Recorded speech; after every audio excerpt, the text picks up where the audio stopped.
తెలంగాణ ప్రజలందరికీ నమస్కారం.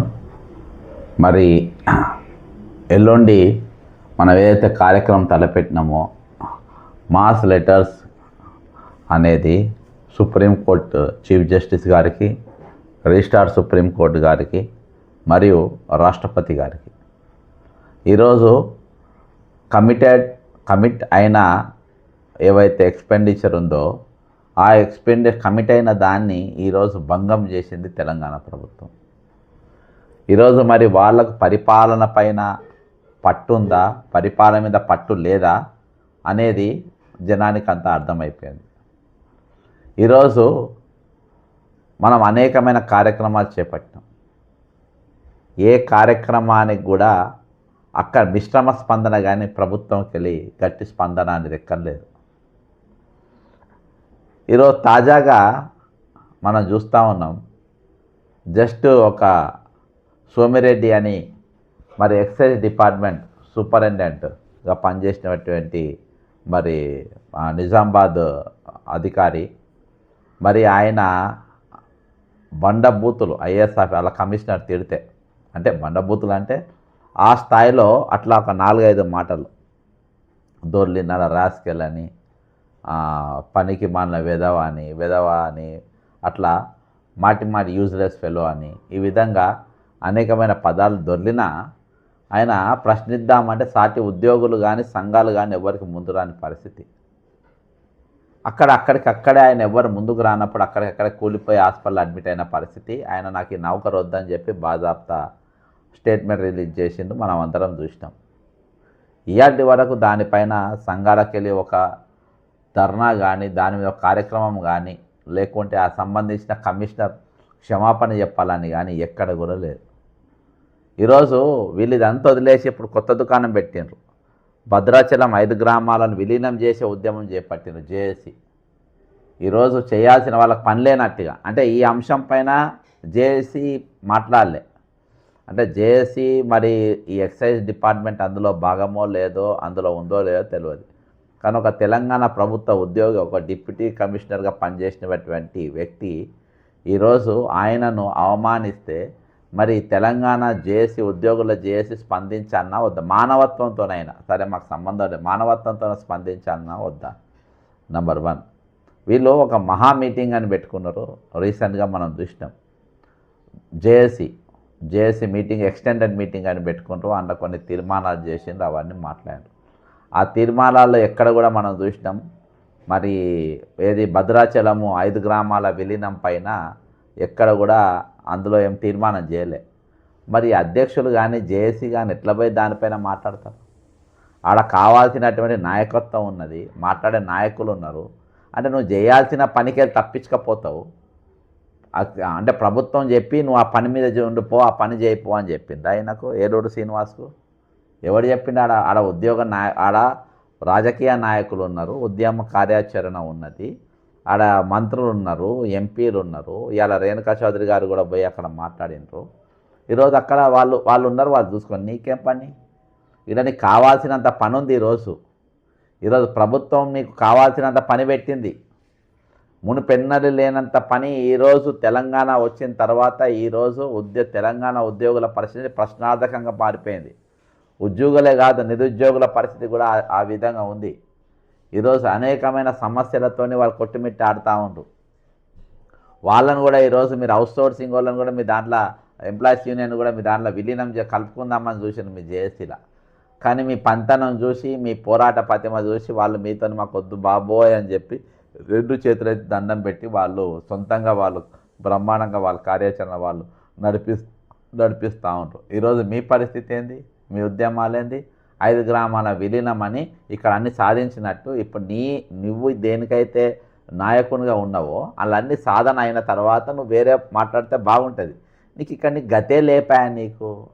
నీకు పిఆర్సీ గతి లేదు, నీకు డిఏలు గతి లేదు, అర్థమైందా? నీకు రిటైర్మెంట్ ఎంప్లాయీస్ బెనిఫిట్స్ ఇచ్చే గతి లేదు. ఈరోజు వాళ్ళకు రావాల్సిన బకాయిలు ఇచ్చే గతి లేదు. ఎన్నికలకు ముందు సిపిఎస్ను ఓపీఎస్గా మారుస్తామని చెప్పేసి మేనిఫెస్టోలు పెట్టిన దానిపైన మీరు మాట్లాడతలేదు, దాని మీద గతే లేదు. నువ్వు ఎలక్షన్ ఏజెంట్ లెక్క మొన్న పనిచేసినావు. అంతేకాకుండా కాన్ఫరెన్స్ పెట్టి నీ నాయకులను ఈరోజు టీ టీజీఓ నాయకులను కాంగ్రెస్ కార్యకర్తల లెక్క నువ్వు పని చేయించినావు. ఈరోజు వాళ్ళు పంపితేనే నువ్వు భద్రాచలం పోయినావా? వాళ్ళ ఆదేశానుసారమే ఈరోజు నువ్వు అక్కడ పనిచేస్తున్నావా? వాళ్ళు ఆదేశిస్తేనే ఈరోజు నువ్వు అక్కడ నువ్వు వాళ్ళతోని ఈరోజు అక్కడ ఉద్యమం చేస్తున్నావా? నువ్వు దేనికోసం నువ్వు అక్కడ పోయినావు? ఏం పని మీద పోయినావు అంటే మనకు చాలా స్పష్టంగా అర్థమవుతుంది ఏంటంటే ఈరోజు వాళ్ళతోని ఈయన కుమ్మక్కైంది అనేది వాస్తవం, అందులో ఎటువంటి డౌట్ లేదు. ఏందనంటే ఈరోజు ప్రభుత్వం ఏది చెప్తే అది చేసే కాడికి వచ్చింది. ప్రభుత్వం కనుసనల్లో పనిచేసే పరిస్థితి వచ్చింది. ఈరోజు అక్కడ రాబోతుంది కాబట్టి అది నీ ఖాతాలు వేసుకో. రేపు గ్రాడ్యుయేట్ ఎమ్మెల్సీయో దేనికైనా నువ్వు కంటెస్ట్ చేద్దువు. కాబట్టి నీకు అక్కడ ఓట్లు పడాలంటే, అక్కడ నువ్వు ఖమ్మం జిల్లా వన్ సైడ్ రావాలంటే నువ్వు అక్కడ పోయి 5 గ్రామాలను విలీనం చేసే పాత్రను ముఖ్య పాత్ర ఉన్నట్టుగా నువ్వు పోయి డ్రామా చేయి. ఆల్రెడీ టీచర్లది కానీ యూనియన్లంతా జేఏసీలు ఉద్యోగ సంఘాలంతా నీ వైపే ఉన్నారు కాబట్టి ఇదంతా చేసుకుంటే నీకు అయిపోతుందని చెప్పింది. ఆయన మీద కేసులున్నాయి, తవ్వరు, దేనికైనా మాట్లాడరు. ఈరోజు ఆయనను ఒక కార్యకర్త లెక్క, కాంగ్రెస్ పార్టీ కార్యకర్త లెక్కనే ఈరోజు ఉద్యోగ సంఘ నాయకులను మాట్లాడుకుంటున్నారు.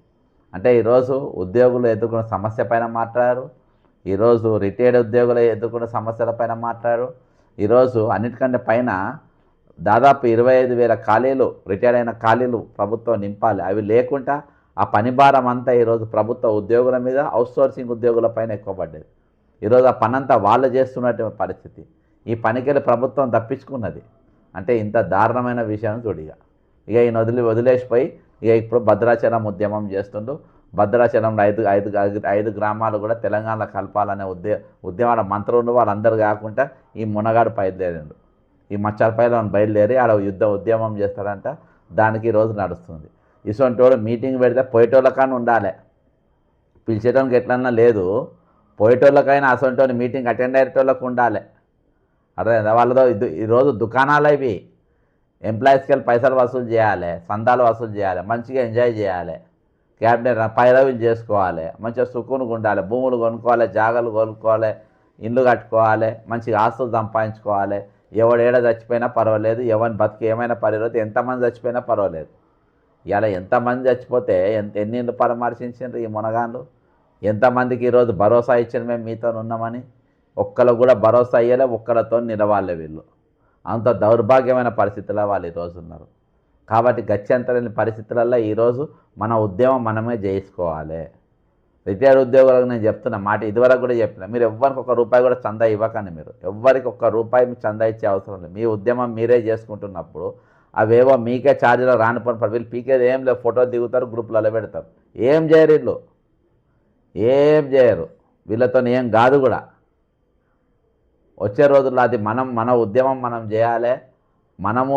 మనం ఏదైతే మన డిమాండ్స్ ఉన్నాయో, ఏవైతే మన హక్కులు ఉన్నాయో, హక్కుల సాధన కోసం మన ఉద్యమం మనమే చేయాల్సిన అవసరం ఉంది. కానీ ఈరోజు వీళ్ళెవరు మన సపోర్ట్ చేసేటోళ్ళు లేరు, మనతో నొచ్చేటోళ్ళు లేరు, మనతో నిలబట్టేటోళ్ళు లేరు. ఈరోజు మనం స్టార్ట్ చేసిన, మనం మొదలుపెట్టిన ఉద్యమం తప్ప గట్టి ఉద్యమ సంఘం కల ఒక తల మీద ఇంటికే కూడా పీకలే. ఉద్యోగ సంఘాలు కానీ, ఈ సంఘాలు కానీ, ఏ సంఘాలైనా కానీ రిటైర్ అయిన ఉద్యోగుల బెనిఫిట్స్ కోసము ఒక ఎంటికే పీకే అంత ప్రోగ్రామ్ కూడా ఎవరు చేయలే. వీళ్ళు ఏమైనా ఎక్స్టెండెడ్ మీటింగ్లు, ఖండించుడు, ఫోటో దిగులు. ఆ ఫోటోలు చూస్తే నాకే సిగ్గు అనిపిస్తుంది. ఆ ఫోటోలు చూస్తే, ఆ గ్రూప్లలో ఫోటోలు పెడతారు అప్పుడప్పుడు, అవి చూస్తే నాకే సిగ్గు అనిపిస్తుంది. అటువంటి కార్యక్రమాలు చేస్తారు. కాబట్టి రేపు మనము చలో రాజ్భవన్ పోయినాము, మన ఆ ఏజీ ఆఫీస్ కాడ మనము రిప్రజెంటేషన్లు ఇచ్చినాము, దాని తర్వాత చలో గవర్నర్ పోయినాము, చలో అసెంబ్లీ పోయినాము. ఇట్లా స్టెప్ బై స్టెప్ అన్ని కార్యక్రమాలు రాష్ట్రపతి గారికి స్వయంగా నేను వినతి పత్రం ఇచ్చిన. ఇక్కడ కమిటెడ్ ఎక్స్పెండిచర్ అనేది మింగేసింది కాబట్టి దీనిపైన మీరు ఫైనాన్షియల్ ఎమర్జెన్సీ పెట్టాలని ఇచ్చిన. ఫైనాన్స్ మినిస్టర్ గారికి, ప్రధానమంత్రి గారికి కూడా ఇచ్చిన వాళ్ళ ఆఫీస్లో. అంతేకాకుండా ఆర్బీఐ గవర్నర్ గారికి ఢిల్లీకి మన బాంబేకి స్వయంగా పోయి ఆర్బీఐ గవర్నర్ గారికి కూడా ఇవ్వడం జరిగింది. అవన్నీ కూడా చూసిండ్రు. కాబట్టి ఈరోజు ప్రతిదీ కూడా మనం పద్ధతి ప్రకారంగా పెంచుకున్నాం. చాలా డిపార్ట్మెంట్ల వారీగా ఈరోజు ఇంటర్నల్గా కానీ, ఎక్స్టర్నల్గా కానీ కేంద్ర స్థాయిలో మనకు తెలిసినా తెలియకున్నా పెద్ద ఎత్తున ఈరోజు దానిపైన డిబేట్ జరుగుతూ ఉంది. పెద్ద ఎత్తున దాని మీద ఈరోజు ఖచ్చితంగా దీని మీద ఒక యాక్షన్ అనేది తీసుకోవాలి. ఏ విధంగానే ఒక చర్చ డిబేట్ ఈరోజు ఉన్నది. కాబట్టి ఆ ఒత్తిడి పెంచడానికి ఈరోజు నా ఒక్క రీప్రజెంటేషన్ కాక ముఖ్యంగా ఆడిట్ రిపోర్ట్లో మాత్రము కేంద్రంలో కాగులను మాత్రము ఇన్ని పైసలు డైవర్ట్ చేసి వాడుకుంటున్నారు. అయితే కొంత ఏంటంటే వాయా చంద్రబాబు నాయుడు బీజేపీతోని వాళ్ళు ఇండియన్ కాబట్టి కొంచెము రేవంత్ రెడ్డి కొంచెం తప్పించుకోగలుగుతుంది. కానీ వచ్చే రోజులలో మాత్రం పూర్తి స్థాయిలో రౌండప్లో ఉంటారు. ఎప్పుడైనా మాట అనేది పోతుంది కావచ్చు, కానీ మనం డాక్యుమెంట్ వర్క్ చేస్తున్నాం. డాక్యుమెంట్ అనేది ప్రతి దగ్గర అక్కడ నిలబడి ఉంటుంది. రేపు ఇచ్చే రీప్రజెంటేషన్ కూడా చింపి చెత్తబుత్తల బయట నీకు లేదు. అవన్నీ కూడా అక్కడ ఫైల్ అయి ఉంటాయి. అక్కడ అవన్నీ కంప్యూటర్లు ఎక్కించి ఉంటుంది. మన కోర్టుకు పోయినా ఏది పోయినా ఎక్కడి పోయినా. కాబట్టి మనం గతసారి నేను ఇవ్వాలనే లింక్లో పెడతలేను. నేను ఈరోజు లింక్లో డాక్యుమెంట్ పెడతాను కదా, చాలామంది కన్ఫ్యూజన్ ఉన్నది. అందులో నేను పెట్టిన పూర్తి పిటిషను ఫిక్స్ అవుతలేదు, డిస్క్రిప్షన్లో వస్తలేదు. పిటిషన్ చాలా పెద్ద సబ్జెక్ట్ కదా, అందులో పిటిషన్ అంతా కూడా అందులో వస్తలేదు. కాబట్టి నేను వాట్సాప్లలో 3 పిటిషన్లు కూడా సపరేట్గా చేసిన. దయచేసి ఈ వీడియోని మీరు లాస్ట్ వరకు కూడా చూడండి. ఇంతవరకు సబ్స్క్రైబ్ కాండి వారు సబ్స్క్రైబ్ కాండి. ఇది చాలా ఇంపార్టెంట్ వీడియో. మనం చాలా ఇంపార్టెంట్ ఇష్యూస్ టేకప్ చేస్తాము. ముఖ్యంగా ఎవరిని జోకే కార్యక్రమం దగ్గర ఉండదు. ఓన్లీ పబ్లిక్ ఇష్యూస్ టేకప్ చేస్తాము. పబ్లిక్ ఇష్యూస్ సాల్వ్ కోసం పనిచేస్తాం. కాబట్టి ఈ పౌరుడు, తెలంగాణ ప్రతి ఒక్క పౌరుడు మీరు దీని మీద స్పందించాలి. ఎవరి ఇష్యూ అయినా కానీ మీరు స్పందించాలి అవసరం ఉంది. ఎందుకంటే ఈరోజు ఏ సంఘాలు కానీ ఎవరితో నిలబడతలేరు. ఈరోజు వాళ్ళ సాధన కోసం లాస్ట్ వరకు ఎవరితో పనిచేస్తలేరు. ఈరోజు 1-2 సార్లు మాట్లాడుతున్న ఒక ప్రెస్ మీట్లతో ఎక్కడ సమస్య అనేది పరిష్కారం కాదు. ఈరోజు బీజేపీ వాళ్ళు 2 సార్లు ధర్నా చేసిండ్రు, ఒకసారి ప్రెస్ మీట్ పెట్టిండ్రు. దాంతో ఎక్కడ కూడా సమస్య పరిష్కారం అనేది కాదు. ఇక్కడ సమస్య పరిష్కారం కావాలంటే దీర్ఘకాలికమైన ఉద్యమం ఈరోజు ఖచ్చితంగా అవసరం. దానికి స్టెప్ బై స్టెప్ అనేది అవసరం. అందుకని నేను ఒక సబ్జెక్ట్ తీసుకుంటే లాస్ట్ వరకు ఉంటా. ఇంతకుముందు నేను నిరుద్యోగుల సబ్జెక్ట్ మీద కూడా చాలా గట్టిగా తీసుకున్నా, ముందుకు చాలా స్ట్రాంగ్గా తీసుకుపోయినా. కానీ ఈరోజు నేను అదే ఎజెండా పైన కొంతమంది నేను చేస్తున్న దీక్షనే ఇవే వాళ్ళు చేసి దీన్ని డైవర్ట్ చేసి ప్రభుత్వంతో కుమ్మక్కై ఆ సంఘాల మన నిరుద్యోగుల కోసం కొట్లాడుతున్నామని చెప్పుకునేటోళ్ళు దాన్ని డైవర్ట్ చేసే పరిస్థితిలా ఉన్నది. కాబట్టి నేను దానికి వాళ్ళు కొట్లాడుతున్నారు కదా కొట్లాడిని అని చెప్పి నేను దానిపైన కొంచెం ఇది ఇచ్చిన. 12 రోజులు ఆమరణ దీక్ష దాకపోయినా స్టెప్ బై స్టెప్ కవర్ చేసిన.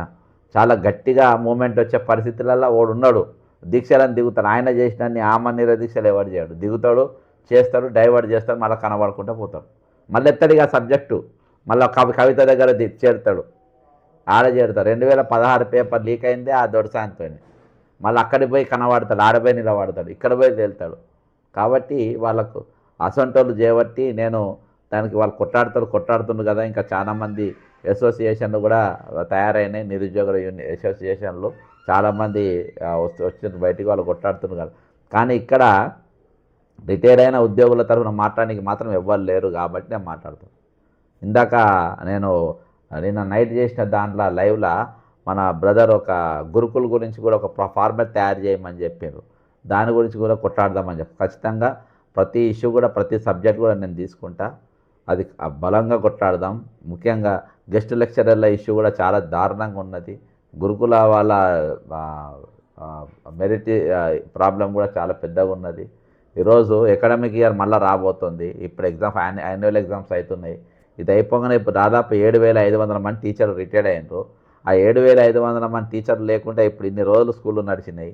మరి కనీసం రేపు జూన్కి వెళ్ళన్నా మళ్ళీ ఈ టీచర్ల భర్తీ అయ్యి వాళ్ళ స్కూల్లో పోయి ఏర్పాటు ప్రభుత్వం చేస్తుందా, లేకుంటే ఇట్టనే వాళ్ళు చదువు లేకుండా ప్రభుత్వ స్కూళ్ళ స్థాయి దిగజార్చి ఈరోజు ప్రైవేట్ స్కూళ్ళ స్థాయి పెంచే ప్రయత్నము చేస్తారా అనేది కూడా ఈరోజు ప్రశ్నార్థకంగా మారింది. కాబట్టి అనేకమైన అంశాలు ఉన్నాయి. ఈ అంశాలన్నిటిపైన కొట్లాడాల్సిన బాధ్యత మనపైన ఉన్నది. మనం చూస్తున్నాం, సరే సంఘాలు మాట్లాడతలేవు, ఎవరు మాట్లాడతలేరు, మనం మాట్లాడుతున్నాం. ఈరోజు వృద్ధులు పాలిటిక్స్లోకి వెళ్ళి ప్రభుత్వ ఉద్యోగం ఉంటే వారు రిటైర్డ్ అయ్యి 10 ఏళ్ళు అయ్యేది. జీవన్ రెడ్డి కానీ ఈరోజు పోచారం శ్రీనివాసరెడ్డి గారు కానీ వీళ్ళు ఆ వయసులో ఉన్నోళ్ళు ఒక్కరోజన్నా అరే రిటైర్డ్ ఎంప్లాయీస్ మాకంటే ఇంకా చిన్నోళ్ళే, వీళ్ళకంటే చిన్నోళ్ళే అంతే కదా. 61, 62 ఏజ్లో దాదాపు 85 మంది చనిపోయారు. ఆ వయసులో చనిపోయిన వాళ్ళ బెనిఫిట్స్ రాక చచ్చిపోయింది. ఇదేం ప్రభుత్వం? కేరళ సీఎం మాట్లాడిన దీనిపైన సరే ఈరోజు మీరు కాంగ్రెస్ పార్టీలో నువ్వేమో పదవులు రాలేదని ఆయన ఏడ్చుకుంటా పోయాడు బయటికి. పోచారం శ్రీనివాసరెడ్డి కాంట్రాక్టర్ బిల్లులు రాలేదని ఆయన బాధపడుతుండు బిల్లుల కోసం. అంటే ఆయన పార్టీ మారిందే బిల్లుల కోసం. ఈరోజు ఎథిక్స్ మారల్స్ చూస్తే పోచారం శ్రీనివాసరెడ్డి అనేట ఆయన గెలిచింది బీఆర్ఎస్ టికెట్ పైన. ఆయన ఒక స్పీకర్గా పనిచేసిండు. ఆయన ఆయన ఇవాళ ఒక 10-15 నిమిషాల ఫోన్ కాల్లోనో కొన్ని టీవీలలో మనం చూస్తున్నాం. 20 సార్లు నేను ముఖ్యమంత్రికి నేను మాట్లాడినా, 20 సార్లు చెప్పినా కానీ ఆయన పట్టించుకుంటలేడు. ఉత్తమ్ కుమార్ రెడ్డి గారిని పట్టించుకుని ఆయన కూడా దేనికోసం? కాంట్రాక్టర్ బిల్లు కోసం. ఈరోజు అదే నిజామాబాద్లో ఎంతమంది చనిపోయిన రిటైర్మెంట్ అయిన ఎంప్లాయీస్, ఎంతమంది చచ్చిపోయినారు వాళ్ళ బెనిఫిట్స్ రాక. ప్రభుత్వానికి 40 సంవత్సరాలు పనిచేసి వాళ్ళ బకాయిలకి దీని మీద పోచారం శ్రీనివాసరెడ్డి ఎందుకు స్పందించలేదు, ఎందుకు మాట్లాడలేదు? జగిత్యాలలో ఎన్ని ఉద్యమాలు జరిగినాయి? జీవన్ రెడ్డి గారు ఎన్ని రిటైర్ అయిన ఉద్యోగాలలో పాల్గొన్నాడు, ఎన్ని ఉద్యమాలలో అక్కడ మాట్లాడాడు, వాళ్ళతో ఎంత మధ్యగా నిలబడ్డారు? వీళ్ళతోని ఈరోజు దీనిపైన నేను ఖచ్చితంగా గట్టిగా ఎందుకు పట్టుకుంటున్నా అంటే వీళ్ళ తరపు నిలబడేటోళ్ళు ఎవరు లేరు, మాట్లాడేటోళ్ళు ఎవరు లేరు. ఈ పైసలు ఎగ్గొడదామని ప్రభుత్వం ఉంది, పొలిటికల్ సిండికేట్ ఉంది. ఈ పొలిటికల్ సిండికేట్ తెలంగాణలో ఉన్న అన్ని రాజకీయ పార్టీలు ఏదొచ్చినా కానీ వాటి ప్రెస్ మీట్ల వరకే పెట్టుకుంటారు, కానీ అన్నీ కూడా ప్రతి దాంట్లో వాళ్ళు వాటాలు పంచుకుంటారు. ఇప్పుడు రిటైర్మెంట్స్ వల్ల బెనిఫిట్స్ దాదాపు 10,000 కోట్ల రూపాయలు వాళ్ళ జేబులో పోతే మనకు ఎవరి కమిషన్ రావు, మనకు పైసలు రావు. అదే ఒక మేఘాకృష్ణ జేబుకు పోతేనో, ఒక రాఘవ కన్స్ట్రక్షన్స్కి పోతేనో, ఇంకా ఎవరి చేతికైనా పోతేనో, ఏది ఇప్పుడు ఫ్యూచర్ సిటీ కాంట్రాక్టర్ల చేతికి పోతేనో, రిత్విక్ కన్స్ట్రక్షన్స్కి జేబులో పోతేనో మనకు తలా రూపాయి కమిషన్ వస్తుంది. అదే వీళ్ళకి పోతే వీళ్ళు మనకేమిస్తారు? రూపాయి కూడా ఇయ్యరు. కాబట్టి వీళ్ళకి మనం మద్దతు తెలపద్దు, మధ్యలో వచ్చి స్టేట్మెంట్లు ఇవ్వాలి అనే కాడికి ఆ స్టేట్మెంట్లు అక్కడక్కడ అందుకని కమిటెడ్ ఎక్స్పెండిచర్ అని మాట్లాడు. ఆడిట్ రిపోర్ట్లో ఈ పైసలు ఖర్చు అయినాయని చెప్పిండ్రు, దీనిపైన కూడా మాట్లాడారు. ఈరోజు ఏ అంశం గురించి మాట్లాడకుండా వీళ్ళు పూర్తిగా తప్పించుకునే ప్రయత్నం చేస్తూ ఉంటారంటే ఇంత దౌర్భాగ్యమైన పరిస్థితి ఎక్కడ ఉందో చూడండి, మనం ఆలోచన చేయాలి. కాబట్టి ఈరోజు మనం స్ట్రాంగ్గా నిలబడాల్సిన అవసరం మన పైన ఉన్నది, మన బలంగా మాట్లాడాల్సిన అవసరం మన పైన ఉన్నది, వీళ్ళ తరపున పోరాటం చేయాల్సిన అవసరం మన పైన ఉన్నది, వీళ్ళ తరపున మాట్లాడాల్సిన అవసరం ఈరోజు తెలంగాణ ప్రతి పౌరుని పైన ఉన్నది. కాబట్టి మనం అన్ని డోర్స్ కొట్టినాం. ఈరోజు వీళ్ళతో ఈరోజు ఎవరు కూడా నిలబడలేని పరిస్థితులు ఉన్నది. కానీ ఈరోజు మాట్లాడాల్సిన బాధ్యత మన పైన ఉన్నది. ఈరోజు రోజులో నిన్నటిదాకా చదువు చెప్పినోడు, నిన్నటిదాకా ప్రభుత్వం తీసుకొచ్చినట్టు ప్రతి ఒక్క అంశాన్ని, ప్రతి ఒక్క పాలసీని ఈరోజు ప్రజల దాకా చేరవేసినటువంటి వాళ్ళు ప్రభుత్వ ఉద్యోగులు. లా అండ్ ఆర్డర్ కాపాడిన వాళ్ళు ప్రభుత్వ ఉద్యోగులు. అందులో అసొంటోళ్ళు ఇసొంటోళ్ళు ఉన్నారన్న రోజు కూడా. ఇవాళ కూడా నేను బాచ్పల్లి ఎంఆర్ ఆఫీస్లో ఒక ఎక్స్పీరియన్స్ గురించి పోయినా. అక్కడ బాచ్పల్లి ఎంఆర్ ఆఫీస్లో ఒక ఇష్యూలా అక్కడ ఎంఆర్ఓ గారు స్పందించిన కింది స్థాయి ఉద్యోగులు ఎన్ని డ్రామా చేయాలని డ్రామా చేసారు. ఒక నేటివిటీ సర్టిఫికేట్ కోసం 1 రోజులు తిప్పిండ్రు మాకు సంబంధించిన వాళ్ళు. అది నేను ఎంఆర్ఓ గారికి ఫోన్ చేసిన, ఎంఆర్ఓ గారు స్పందించారు. కానీ కింది స్థాయి వాళ్ళు ఏ విధంగా వ్యవహరించారనేది చాలా దారుణం. వేరే ఒకళ్ళు మాట్లాడితే వాళ్ళు ప్రాబ్లం సాల్వ్ చేసిండ్రు. 1 రోజులకి వెళ్ళి తిప్పుకుని ఒక నేటివిటీ సర్టిఫికేట్ కోసం. అన్నీ ఉన్నా కానీ అంటే ఆధార్ కార్డు, పాన్ కార్డులో ఉన్న పేరు చెల్లది, మాకు 10th మెమోలోనే ఉన్న చెల్తుంది. దానిలో ఒక చిన్న స్పెల్లింగ్ మిస్టేక్ను పట్టుకొని వాళ్ళు ఇష్యూ చేసిన సర్టిఫికేటే మళ్ళీ ఇష్యూ చేయడానికి వాళ్ళు 10th మెమోతో మేము ఇస్తామని చెప్పి వాళ్ళు కొర్రిపెట్టి లాస్ట్కు చాలా అందరూ కలిసి గట్టి కొట్లాడి కలెక్టర్ లెవెల్లో పోతే అది బయటకు వచ్చినట్టు పరిస్థితి. అంటే కింది స్థాయి ఉద్యోగులు ఈరోజు ఏ విధంగా పనిచేస్తున్నారు చూడు. అటువంటి అనుభవాలు పోతున్నాం. రేపు అదే ఆర్ఐ కానీ అందులో ఎవరైతే జనాన్ని వచ్చిన వాళ్ళని ఇబ్బంది పెడుతున్నారో వారు రిటైర్మెంట్ అయినా కానీ రేపు మేమే మాట్లాడేది వాళ్ళ తరపున. వాళ్ళు ఇలా నౌకర్లు ఉన్న రోజులు వాళ్ళు నాకు తెలిసి 1 రోజులు తిప్పింది పైసలు ఆశపడి కావచ్చు. వీళ్ళకేమో ఆ భాష అర్థం కాలేదు పోయిన వాళ్ళకు. కాబట్టి వాళ్ళు మనకు చెప్పింది ఈరోజు ప్రభుత్వంలో ఏ తిరిగా పనిచేసింది, ఎవరిని వస్తే ఎట్లా ట్రీట్ చేయాలి. ఈరోజు రిటైర్డ్ అయ్యి మనము ఇంటింటికి పైసల కోసం తిరుగుతూ ఉంటే మాకు మద్దతు తెలుపుకుంటారని నాయకుల ఇళ్ళకు, అధికారుల ఇళ్ళకు తిరుగుతూ ఉంటే ఏ విధంగా వ్యవహరిస్తున్నారు, ఏ విధంగా మాట్లాడుతున్నారు, ఎవరు మనతో సపోర్ట్గా ఉన్నారు. కాబట్టి ఇటువంటి ఆలోచన అన్నీ చేయాల్సిన అవసరం ఉన్నది. ఖచ్చితంగా నా విన్నపం ఏంటంటే ఎల్లుండి ఏదైతే కార్యక్రమం బృహత్తరమైన కార్యక్రమం చేపట్టినామో నేను ఈ ఒకటే ప్రోగ్రాం అనేది కాదు, నేను కొన్ని వందల ప్రతి పైసా వచ్చేదాకా మన ఉద్యమం చేయాల్సిందే. ఈరోజు మీరు అర్థం చేసుకోండి, హైకోర్టుకు వచ్చి హైకోర్టులో జడ్జి ముందు ఆన్లైన్లో రమ్మన్నా కానీ రాకుండా నేను 12 గంటల వరకు వెయిట్ చేస్తున్న జడ్జి గారు చెప్పిన ఆయన రాకుండా నేను అసెంబ్లీలో పెద్ద పీకుడు కానీ ఇక్కడ నాకు పీకి కట్టలు కట్టే చాలా ఉందని చెప్పినట్టు అసెంబ్లీ అనేది ఒక అంశం దగ్గర పెట్టుకో బడ్జెట్ పెట్టిరు నాయకులు వాళ్ళు మాట్లాడుకుంటారు ఈయన ఏమైనా లోపల పోయి డిబేట్ చేసేది ఉందా ఈ మొనగాడు ఈ ఫైనాన్స్ సెక్రటరీ పోకుండా ఆయన మాట్లాడి 9వ తారీఖు వరకు నేను అందరి పైసలు క్లియర్ చేస్తా అని చెప్పి కంటెంప్ట్ కేసులో కేవలం 221 మందికి ఇచ్చిందనంటే కోర్టుకి ఏం గౌరవం ఇచ్చినట్టు దాదాపు ఒక 2000 కేసులల్లా హైకోర్టు జడ్జి గారు వాళ్ళ పైసలన్నీ వాళ్ళకి ఇచ్చేయాలి అని చెప్పి అన్ని జడ్జిమెంట్ ఇచ్చిన వాళ్ళు అది అమలు కాలేదంటే ఏందన్నట్టు అయినా కానీ చాలామంది కోర్టు కేసులు వేయండి చాలామంది అడుగుతూ ఉండరు మీకు ఎవరైనా అడ్వకేట్ మాకు ఎవ్వరు లేరు అన్నోళ్ళు కూడా మీకు ఎవరికన్నా నేనైతే కోర్టులో వేయాలని నేను అంటున్నా ఎందుకు వేయాలని అంటున్నానంటే ఈరోజు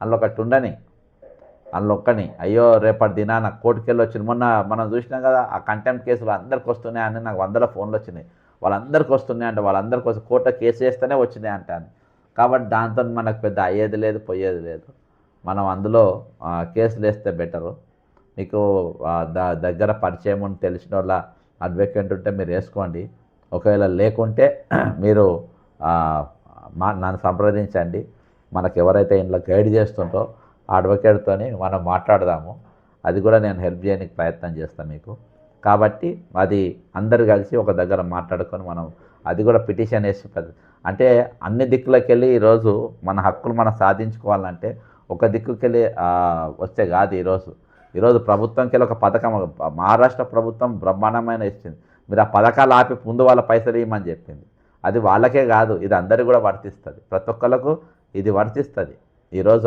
అటువంటి వ్యవహారం తెలంగాణలో నడుస్తూ ఉంది కాబట్టి ఈరోజు మీరు పథకాలు కూడా మీరు ప్రజలకేమి ఇస్తారు ఒక ఉచిత బస్సు తప్ప తక్కిన అన్ని బిస్కెటే చేసిండ్రు ఏవేవి ఎగ్గొట్టని అట్లా ఎగ్గొడుతుండ్రు ఈరోజు కరెంటు బిల్లులు కూడా మీరు వేరే తిరిగా పెంచి ఎట్లా చేస్తున్నారు నేను అవి కూడా కరెంటు స్కామ్ కూడా ఎట్లా వసూలు చేస్తున్నా అనేది కూడా నేను చూపెడతాను జనాల దగ్గర కాబట్టి ఇవన్నీ కూడా ప్రజలపైన భారం వేస్తున్నారు కాబట్టి ఎల్లుండి మాత్రం ఖచ్చితంగా మీరందరూ కూడా ఈ ఉత్తరాన్ని నేను డిస్క్రిప్షన్లో పెడితే సరిపోతలేదు మూడు ఉత్తరాలు 3 సపరేట్గా నేను తయారు చేసిన 3 సపరేట్గా మీ పేరు మీ డీటెయిల్స్ అందులో నింపితే చాలు నింపి ముగ్గురికి 3 పోస్ట్ చేస్తే చాలు వీలైతే రిజిస్టర్ పోస్ట్ కాకుండా నార్మల్ పోస్ట్ అయినా వేయండి కాకపోతే మీకు అక్కడికి వెళ్ళి ఏదైనా కార్డు వస్తే మీకు మంచిగా ఉండాలంటే మీరు రిజిస్టర్ పోస్ట్ చేస్తే ఏంటంటే మీకు రిసీవ్డ్ అన్నట్టు ఒక ఆధారం వస్తుంది నార్మల్ పోస్ట్కు మీ రసీదు ఉంటుంది అందులో కూడా ట్రాకింగ్ అది ఇది ఉంటుంది కాబట్టి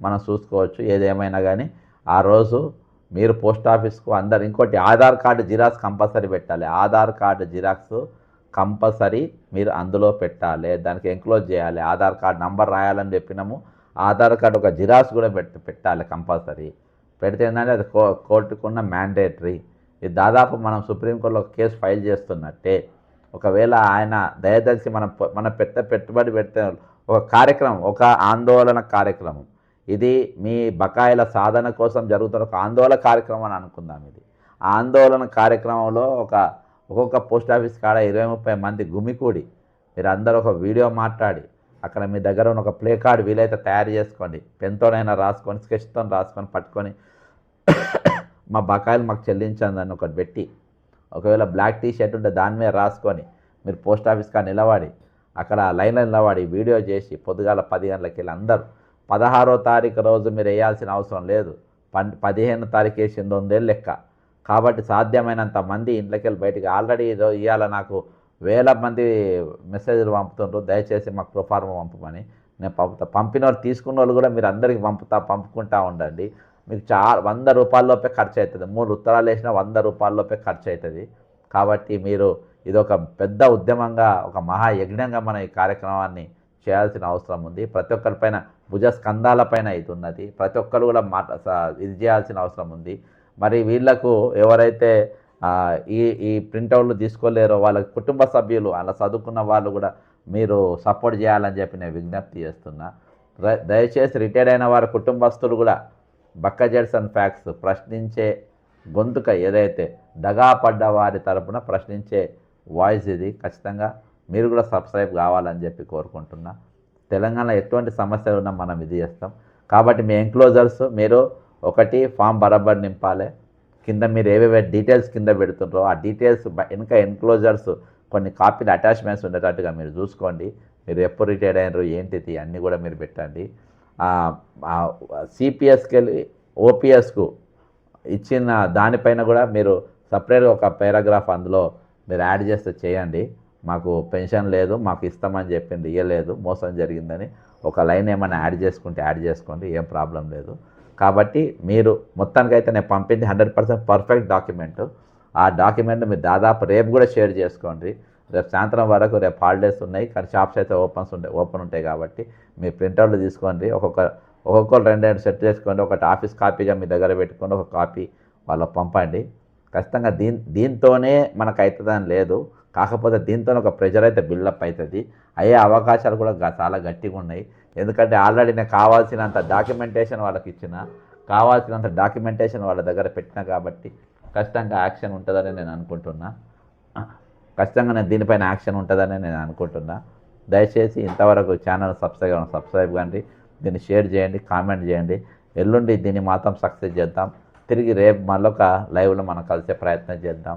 దయచేసి మీరందరూ కూడా ఈ ఎల్లుండి వరకు ఖచ్చితంగా యాక్టివ్గా ఉండాలని కోరుకుంటున్నా. ఈ కార్యక్రమంలో రిటైర్డ్ బకాయిలు వచ్చేంత వరకు ఇక మనము కాలు గజ్జగట్టి ఉద్యమం చేయాల్సిందే. వీళ్ళు మంచిగా ఇచ్చేటోళ్ళు కాదు, గౌరవం ఇచ్చేటోళ్ళు కాదు, వీళ్ళకు మానవత్వం ఏం లేదు, వీళ్ళు మానవ రూపంలో ఉన్న రాక్షసులు వీళ్ళు. కాబట్టి ఇటువంటి మృగాలతోని మనం కొట్లాడే మన హక్కులు మనం సాధించుకోవాలని కోరుకుంటూ సెలవు తీసుకుంటున్నా. జై తెలంగాణ, అమరవీరులకు జోహార్లు.